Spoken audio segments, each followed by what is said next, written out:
stuck in a little bit of traffic, so Jackie's going to join us.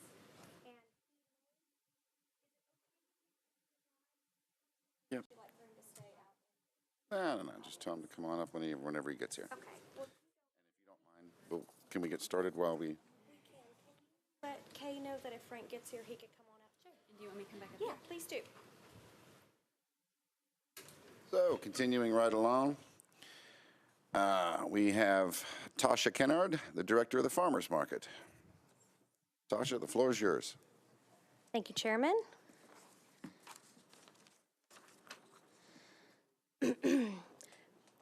First, I'd like to just thank each of you for the opportunity to present the FY18 operating budget today. But before I do so, I do want to recognize some members of our staff that are able to join us today. We have Kay West and Jackie Contreras. Jackie's going to be joining me up here at the podium. I want to thank them for their tireless work, as well as their dedication to ensure that the market's facility, our programs and services are provided in and accessible to all in our community. I think you all know that it has been a pivotal year for the Nashville Farmers Market, and our board, staff, merchants, neighbors, and shoppers have been resilient, and they have remained committed despite the challenges that we faced. And those challenges, as you might know, are ongoing construction in the corridor with the Tennessee State Museum and the reduction of our on-site parking. Now, I'm happy to report that some of those are beginning to be resolved, and we'll talk a little bit more about that. I do want to thank you on behalf of all of us at the Nashville Farmers Market, both our merchants, our board, our staff, and our neighbors, and express our sincerest gratitude for stepping up to the plate and supporting us when times were really tough. You stepped up to the plate to ensure that the market could continue to be a place that farmers, makers, and small local businesses can call home. You also stepped up to the plate again, and supported our efforts to increase parking recently with establishing greater accessibility and parking along 6th and 7th Avenue and establishing a satellite parking lot for our merchants. More than 150 farmers, artisans, crafters, and restaurateurs operate as small businesses at the Nashville Farmers Market throughout the year, serving more than 20,000 visitors on a weekly basis. Our merchants showcase the diversity and entrepreneurial spirit of our community. And we have each of you to thank that they still have a place to call home. Every dollar spent at our market generates twice as much income for our local economy. Our market supports the local economy and the community by operating the largest retail platform for farmers and small businesses in the state of Tennessee. And we're open 362 days of the year, and will soon be expanding our hours of operation to evening hours in the spring of 2018. We've been working with more community partners over the past year to increase access to fresh, healthy food in our community, and we've requested budgetary improvements and reallocations to include resources to expand those services. Before I go any further, we were just recently joined by our board chair, and I want to take a minute and pause to see if Frank has any other words that he'd like to share with you before we jump into the budget numbers. I'm so sorry I'm late. I'm trying to not make a habit about being late. Just real quick, thank you guys for the opportunity to serve on this board. I always say this to Tasha and pretty much every meeting, but I feel so humbled and actually a little bit guilty to come on board now at the farmers market where it is and how much progress it's coming along and how it is like a family for the merchants and the community that we're serving. Even this year, I know we've had some really tough conversations as far as leases being increased in order to have more money so we can sustain the farmers market, but we're getting it done, and through Tasha and her staff and the merchants kind of coming together along with your help in the community and being really open and honest about the farmers market and the people we're serving. It's just it's a great position to be in, and I'm really humbled by it. So thank you guys. Thank you, Frank. So we don't want to focus all of our comments tonight on our impact to the local economy. We also want to focus some of our comments about how we serve our community. And Last year, we launched in partnership with AARP, United Healthcare, and the USDA a new program called the Fresh Savings Program. And that is an EBT incentive program that incentivizes customers who shop with an EBT card, which is known as SNAP or food stamps. They can shop at our market with participating merchants and receive a dollar-for-dollar match up to $20 for each purchase they make with participating merchants. And what that does is that helps fund their ability to buy more fresh fruits and vegetables at the Nashville Farmers Market from farmers and our international market. We've also continued our work with our educational workshops with Team Green of Lightning 100, the Nashville Community Education Commission, and our staff. And those workshops help educate the community on how to shop at the market, how to prepare food in their home kitchens, and also how to make healthy lifestyle choices. Our neighborhood market is also a great benefit to the community, and it's positioned us for growth in our local neighborhoods. We've got a proven model that we have demonstrated over the past 5 years in partnership with the Vanderbilt Medical Center and University. And in the next few years, we look forward to expanding our neighborhood market program in partnership with Conexion Americas and Meharry Medical Center. In addition, we've led a collaborative initiative with the Metro Public Health Department, Metro Social Services, and more than 100 stakeholders over this last year to assess our local food economy and recommend strategies to the mayor's office to improve collaboration and planning to help establish a more sustainable community food system. With that said, I'm very pleased to report that our merchants are beginning to see a rebound from the temporary loss of parking that we experienced last May. Our businesses are also beginning to report increased year-over-year sales, and we're seeing our customer traffic return to the trends we saw prior to losing the on-premises parking. Our growth and innovation have not gone unnoticed in our community and at a national level. In fact, the Nashville Farmers Market has been consistently recognized as one of the top food halls and farmers markets by numerous national publications, most recently the USA Today. We remain a top tourist destination in Nashville and the largest daily farmers market in the state of Tennessee. Other communities have begun modeling our programs and services as well as visiting the market to evaluate how our facility serves as an incubation center for farmers, food makers, restaurateurs, and small businesses. And I, just as Laura stated about the fairgrounds, feel like we've got a really special place here in Nashville, something that we should be very proud of. Some might say that we're the little engine that could. The market's current revenue trends demonstrate year-over-year revenue growth while operating with half of our pre-existing outdoor space. We've begun implementing capital improvements funded in last year's budget, including restroom renovations, interior and exterior painting, wayfinding signage, parking improvements, outdoor lighting, and finalizing the conceptual plans for our patio, loading dock, and waste center renovations. We will be presenting those conceptual plans in the coming months to you, and we look forward to your feedback. In addition, we've recently established a new market house rate plan to increase revenue associated with the market house, which is the primary source of our operating expenses. The plan was established by evaluating the direct cost associated with the market house tenants and analyzing comparable square footage rates in the marketplace. We have provided a packet of information for your review. I believe Rosie will be passing that out to your desk this evening, and will be available to answer any questions that you might have.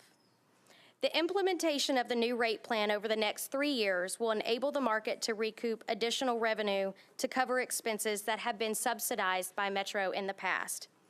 Based on our current level of market house occupancy, meaning without any new leases, the Nashville Farmers Market Management projects that this rate plan will increase market house revenue earnings by $500,000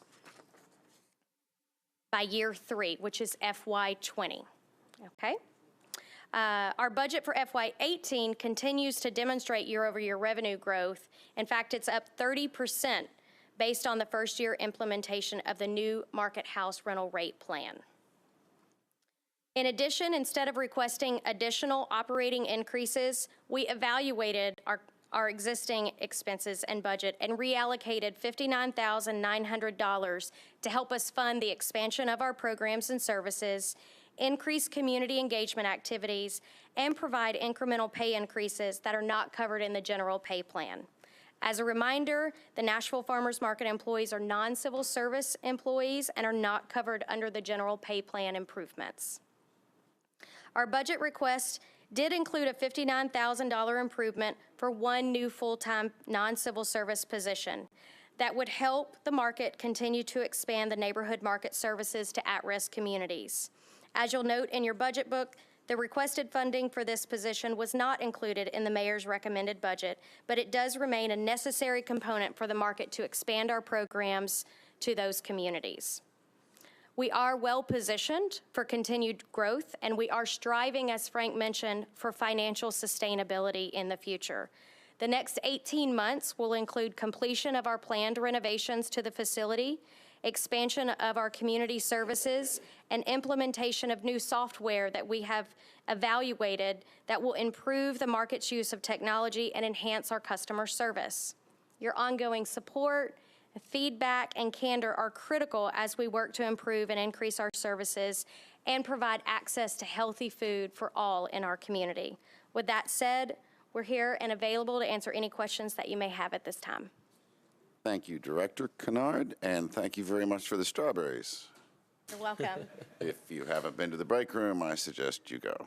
Those are compliments of Smiley's Produce, who is our anchor tenant at the Nashville Farmers Market. And we thank them graciously.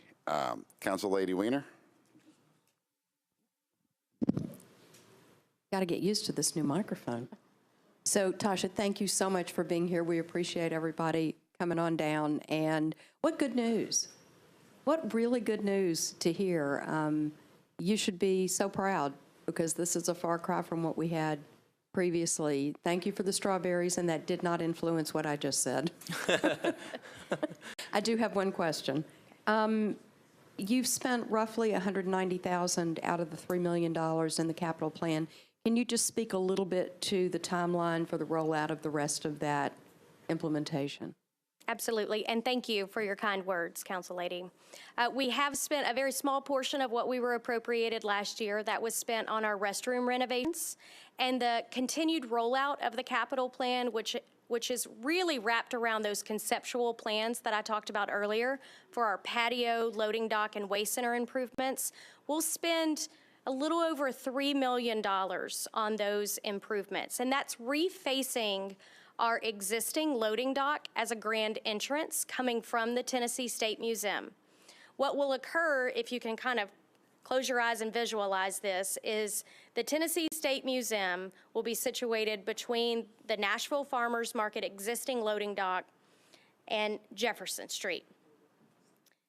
There will be a parking lot between our building and the museum, and that's a shared parking lot that is estimated to have about 150 surface level parking spaces that our visitors can access and the museum visitors can access. What we would like to do is, instead of having our loading dock facing that parking lot, we would like to create a grand entrance to the market, welcoming our visitors, and we're working with the Metro Arts Commission to include some public art installation in that new grand entrance. In addition, we have a goal of becoming a zero waste facility by 2021. That is a very big, audacious goal. And we are evaluating our opportunities to do that. And in order to do that, we need to renovate our existing waste center so that we can incorporate recycling and composting on premises. And so some of the funds will be allocated to that. We're currently working with the Department of General Services and Gobble Hayes Partners on those conceptual designs. And once we have those completed, which will be in about 10 days, they will be distributed to various stakeholders, including Metro Council, for your review and input before we move forward in the final planning stages.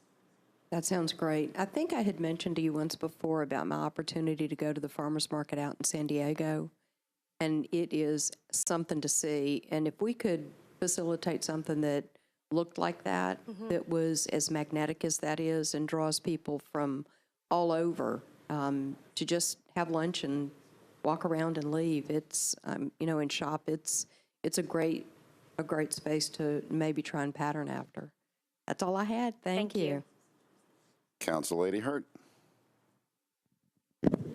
Thank you, Chair, and thank you, Ms. Kennard, and your chair and your staff. I was at the farmers market yesterday, and the restrooms are wonderful. The water comes out really quickly. It does. And it's warm, so I was really, really happy. You stated that this is seen as a tourist destination and all of the wonderful things that you're adding, but it doesn't really mean much if people don't know about it.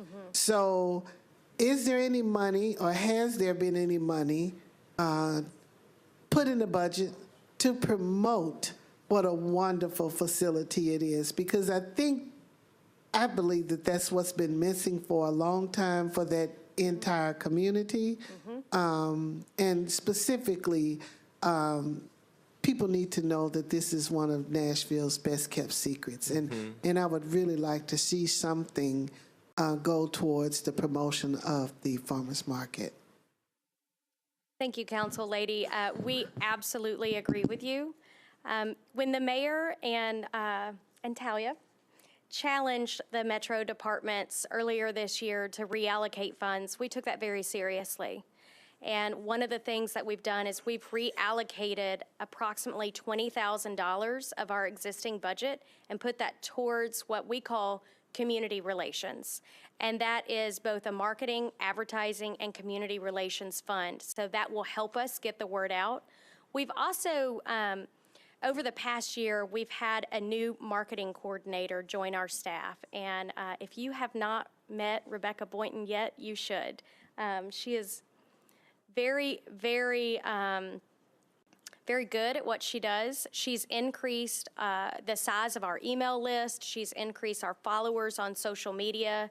She's created more dynamic content for our communications. And so I think you'll continue to see that improve.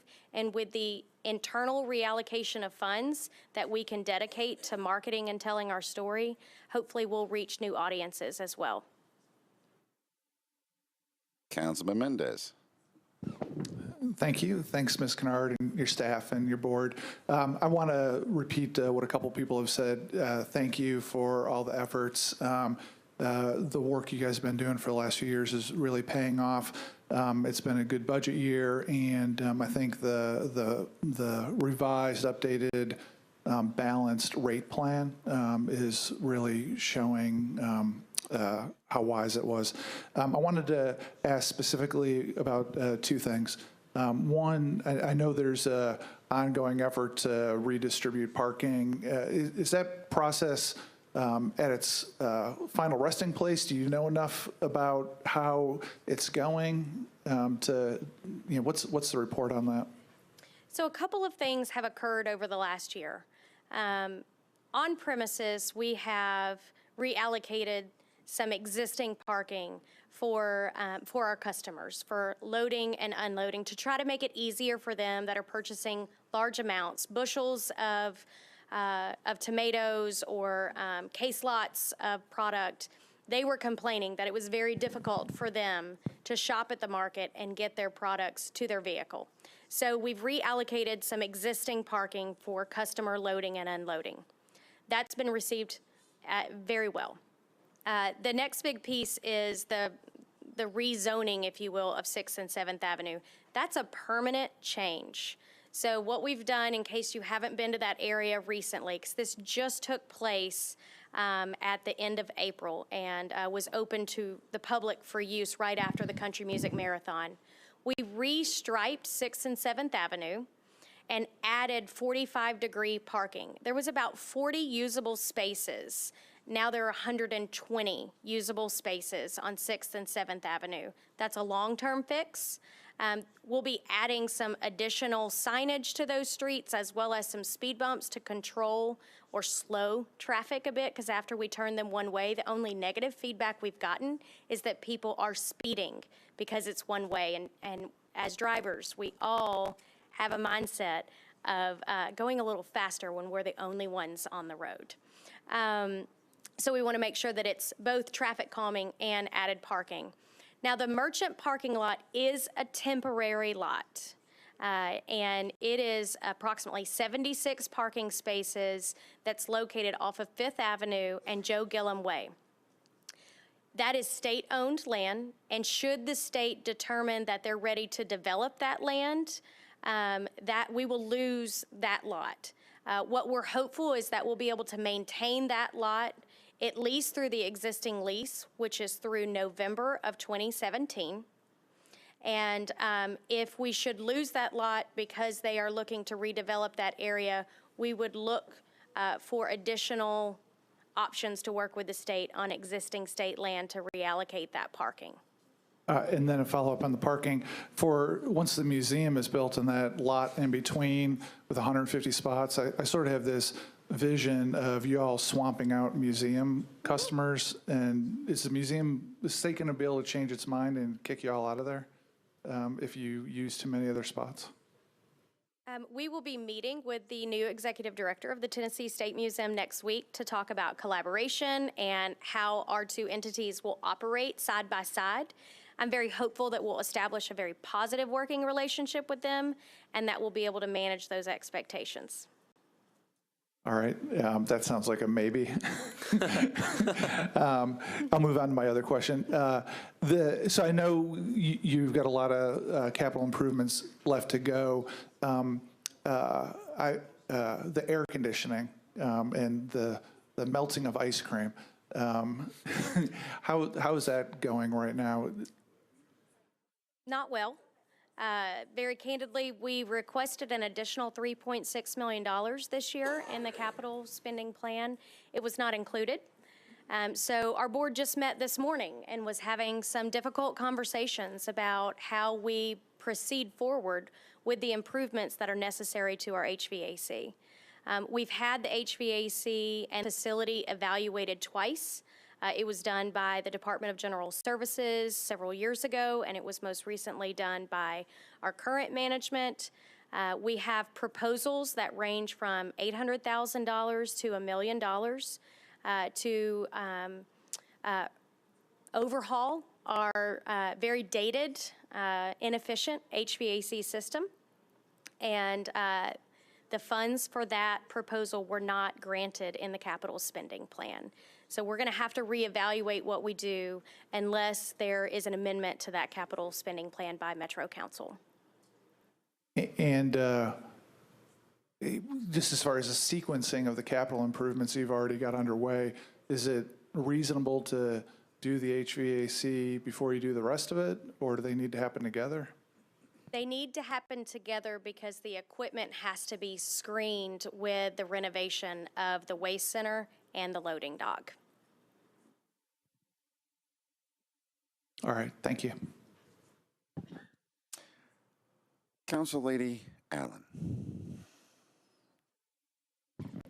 Thank you, Mr. Swope, and thank you, Ms. Kennard. I've been eating farmers market strawberries for breakfast all week, and I am in heaven and can't wait to get the next batch and the corn when it comes.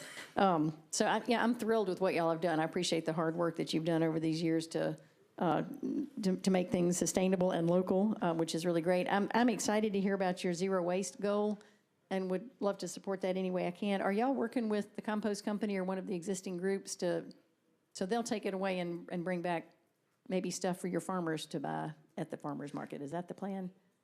Correct. We'll, of course, have to go through the Metro RFP process through procurement. There aren't very many haulers, compost haulers, that would be available to bid on our project, but we've met with the companies that are servicing Middle Tennessee and gotten their feedback about how they could service our facility. As you might know, the Music City Center utilizes a local company for their compost hauling. And so we've been able to get some of that data and apply it to how it would work at our facility. Great. I think that's a great goal. And then you mentioned in here very specific information about the market rates and how they're going to be graduated up over the next couple of years. So it looks like you're aiming to sort of be at the retail average 3 years from now in the market, which is the air conditioned part in the market house. So for the shed, what are those rates per square foot? So we have 3 different rates at the market, 3 different rate plans. We have a garden center rate, which is unconditioned outdoor space. That's $10 a square foot. We have a market house rate plan, which the new plan, flip over to my packet, the new plan will start at $13 a square foot in year 1. Year 2 of the lease, it will go to $15 a square foot, and year 3 of the lease, it'll go to $17. Any year after that, it can go up to 5%. Based on CPI. Now, we have a third rate plan, which is the temporary rate plan for the sheds. That is based on daily rates. It's $50 during peak season for a 10 by 20 stall on a Saturday, and it's $30 any other day. And then in non-peak season, it's $30 on a Saturday and $20 any other day. And y'all, at this point, I mean, it sure looked full to me on, I think it was a Friday when I came through. So at this point, are y'all, what's your occupancy rate running seasonally? Well, so we just entered peak season, and I'd love to give you more updated information about our occupancy rate at the end of peak season, but I will tell you that so far, the last 3 weekends, we've been at 98% full in the sheds on Saturdays. We just had a night market, our first outdoor night market last Friday, and we had 45 merchants participating in the shed space and our restaurants open inside. That's a pretty significant increase for our night market merchant occupancy. Normally for a night market, we have about 15 to 20 merchants participating. So we're continuing to see a pretty substantial increase in participation by local artisans, farmers, and makers. Great. Well, I think y'all are doing a great job. Thank you. Thank you. Councilman Pridemore. Thank you, Chair. Appreciate the service that you're doing. Director, I want to just give you again, as others have, accolades. Considering the environment of the past year or so, and the goals that you were given or goals that were made, stipulated by others, and yourself and the board, you've answered most of the questions, and I appreciate that. Appreciate you staying in there and all of you working hard. I only have one question. That is, during the last year, during the last couple years of discussion, there was about the museum and what was being the property that we were losing. Well, yeah, losing from the north side of the north shed.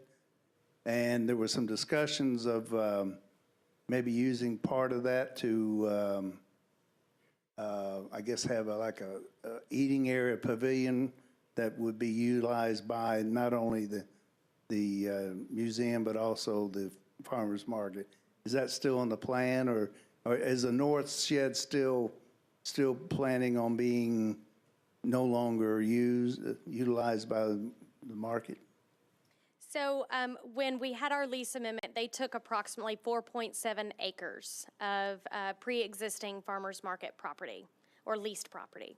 And what they've done is over the past year, they've left a partial shed on the north side. So a lot of people are asking this very same question. Is that shed going to stay up, and what are you going to do with it if it does? Unfortunately, that shed is going to be removed in a matter of months. They've left that shed up to provide coverage for their construction employees that are on premises, so that our seating is very often on a daily basis at capacity inside the market house. And they have well over 100 construction workers at any given time on site working on the museum. So they left that shed up as their safety shed and their dining pavilion so that they can support our merchants and dine with us, but take their food out to that shed.